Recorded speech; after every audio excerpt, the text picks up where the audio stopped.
Hey, it's Jim from Digital Anarchy. We're going to take a look at flicker caused by LED lights that looks a lot like rolling bands. We are using the flicker-free plugin from Digital Anarchy to fix it right here in After Effects.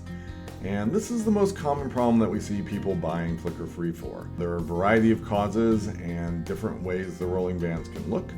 So it's a pretty complicated problem sometimes.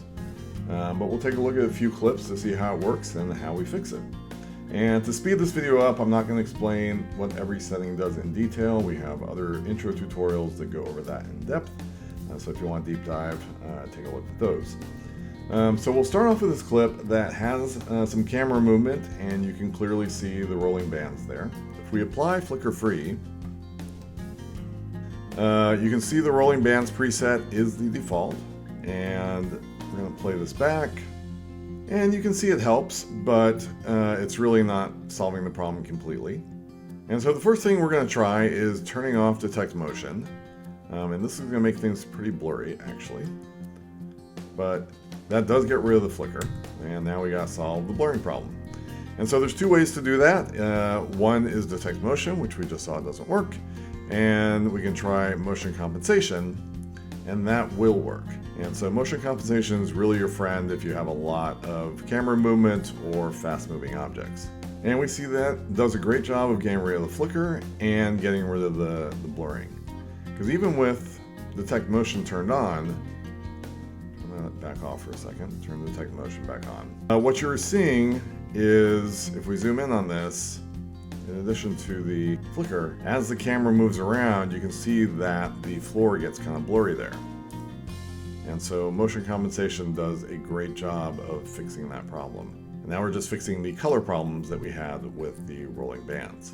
So another thing to watch out for when you're doing this type of thing is here we have a music video that flicker free was used for. And you can see this LED rope light thing in the back that is flickering. And these are essentially rolling bands as well, but it's limited to a certain area, so it's not quite as obvious as in the previous example.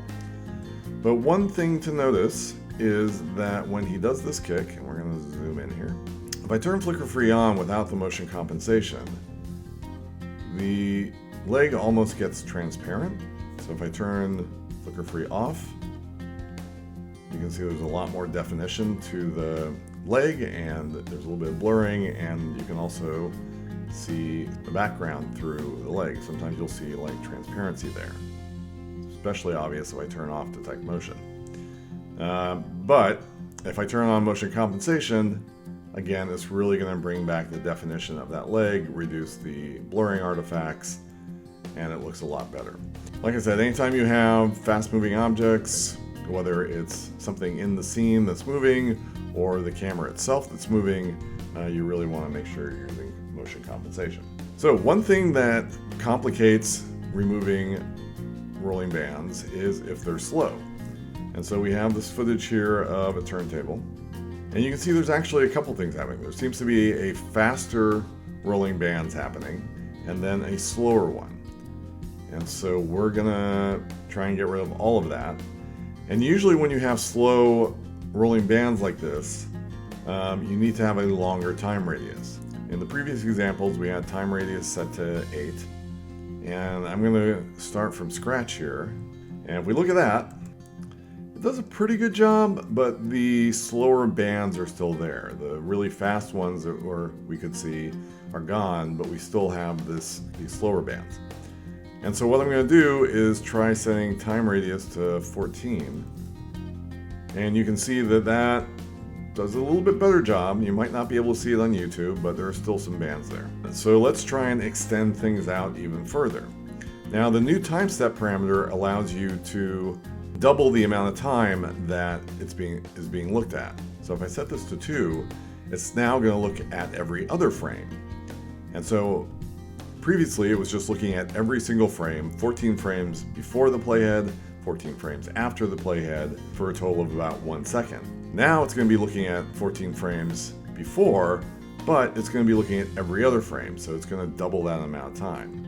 So now we're looking at about 2 seconds of video to figure out what the correct luminance should be. And if we look at that, it's now pretty perfect.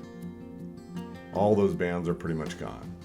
So sometimes you need a longer time radius, and you can either do that by increasing the time radius itself, but you can also expand the range of time by using the time step. And you want to keep the time radius as low as possible. Again, this is the number of frames before the playhead, number of frames after the playhead, and all of these are going into memory, so the higher this value is, the longer it's going to take to render, the more potential for artifacts.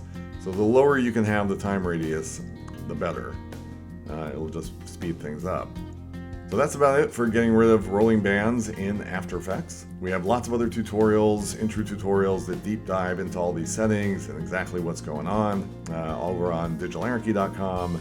And of course, if you have footage that you're having a problem with, you're welcome to send us a few seconds and we'll give you some recommendations on settings. You can just email sales@digitalanarchy.com.